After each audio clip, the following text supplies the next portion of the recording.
সবাইকে জানাই শুভ পৌষ সংক্রান্তির অনেক অনেক শুভেচ্ছা। আমি এখন ঘুম থেকে উঠিনি, জাস্ট উঠবো। তারপর উঠে আমি লটস অফ ভেজিস দিয়ে একটা হেলদি অ্যান্ড টেস্টি ব্রেকফাস্টে ম্যাগি বানিয়েছিলাম। অনেক দিন পর ম্যাগি খেতে ইচ্ছা হলো, তাই শীতের সব সবজি দিয়ে বানিয়ে ফেললাম।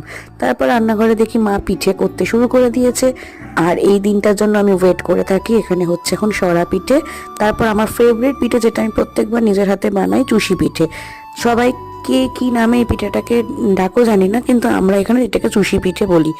তারপর চুষি পিঠে করে মা এখানে একে একে পায়েস, পাটিসাপটা, তারপর সরা পিঠে, চুষি পায়েস সমস্ত কিছু করে এখন গোপালকে আগে আমি ভোগ নিবেদন করে দিয়েছি, তারপর আমরা সবাই খাবো। এখানে গপুও দেখতে পাচ্ছ খেয়েছে।